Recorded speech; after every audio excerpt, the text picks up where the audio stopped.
Hi there, welcome to the first of today's 10-minute moans, and the topic of this first minute moan is highlighting a man who sold himself as the saviour of the British people, now throwing the British people under a bus. So what I came across was a video that Nigel Farage made yesterday, in which he was talking about a lot of the protests, etc. And although I do agree with him, and the whole country should agree with him, that violence and destruction should have no part in any protest, he goes on to tell us two things: that we shouldn't be protesting at all, and throws people under a bus who have been highlighting the issues that are concerning a lot of British people just now. And I find this hugely disturbing. I'll watch the videos first, I'll show you the videos first, the clips, then I'll explain in more detail about my frustrations. So here's the first clip. Is just wrong at every level. I understand the frustrations, I understand the anger that is felt by huge numbers of people, but we do not support, I do not support street protest. So there you go. Not only are we being told by the left that we should not be protesting and have a civil rights protests. Having the right to protest is a key to democracy, because it's one thing that allows the normal common man to show his displeasure at anything he so wishes. And by telling people you do not support protest, I find that hard to swallow, to be honest with you. I find it strange that this man that portrays himself as the saviour for the common person in the United Kingdom having concerns is taken to our ether telling us that he doesn't support protest.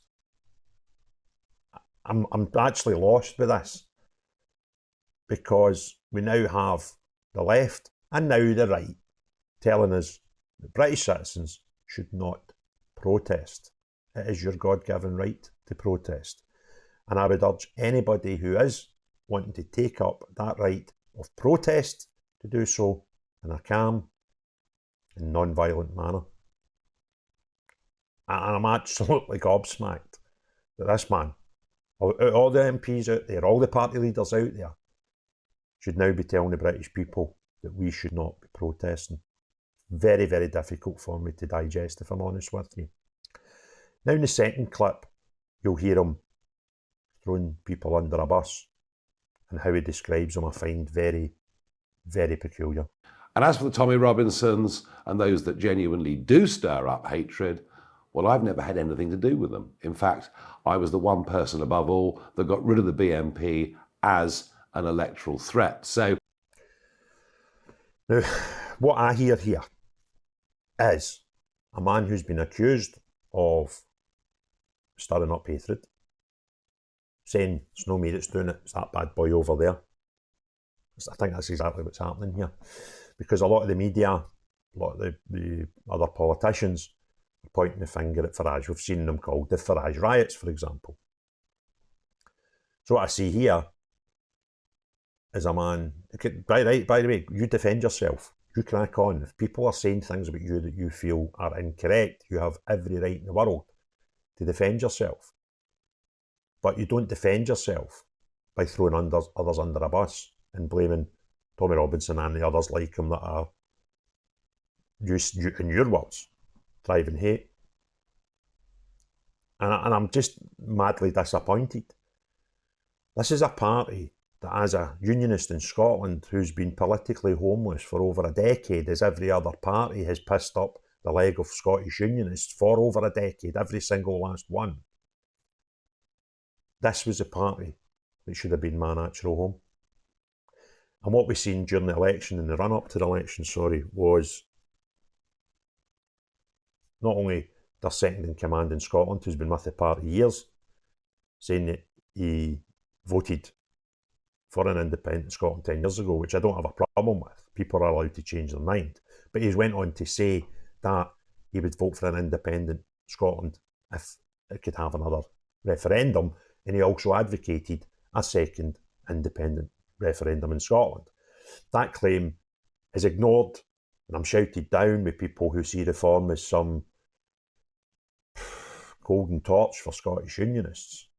However, that claim was also on their website at the start of this year until someone who was looking to be a member pointed it out to their party that Reform's own website stated that they wanted a second referendum in Scotland.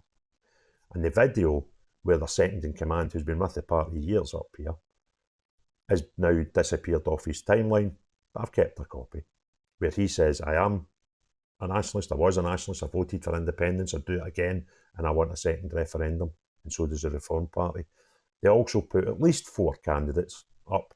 I stopped looking after an hour, and I found 4 an hour, who were still, to this day, Scottish nationalists.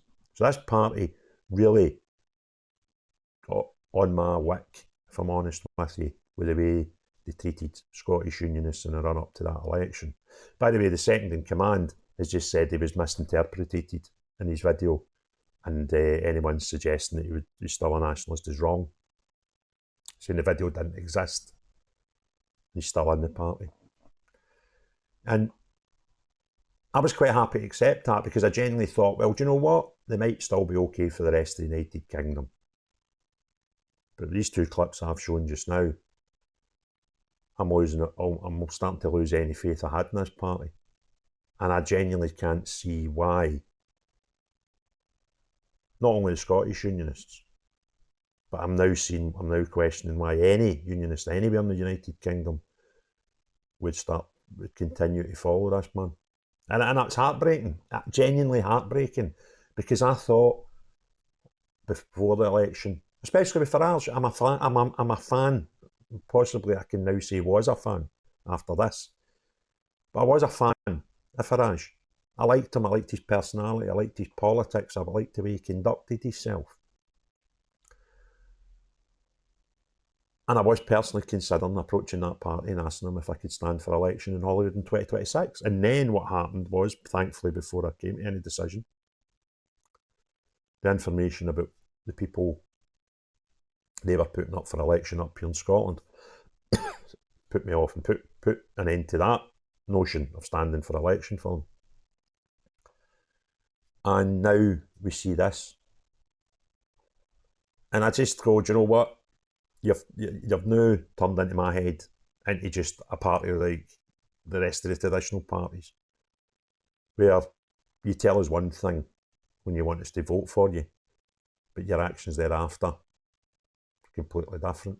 And it makes me wonder if we were 5 years down the line and we were going to the polls soon, would Nigel Farage be acting in the same way? You're under a bit of pressure, I get that. You want to defend your position. I totally understand and respect that. But you don't do that by throwing people under a bus. You don't do that by telling folk that you don't even support protest. Protest is one massive civil right that the UK population have, and quite rightly so have, as long as it's done in a peaceful and proper manner. And you are going to the public today, yesterday when you put the video out, telling us we shouldn't do that. So what should we do?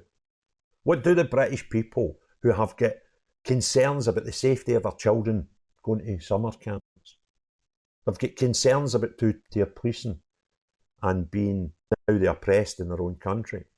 They have got concerns about not people coming from foreign countries, just the amount of people coming from foreign countries, because we've now had a decade of politicians promise us that they will get a cap on immigration.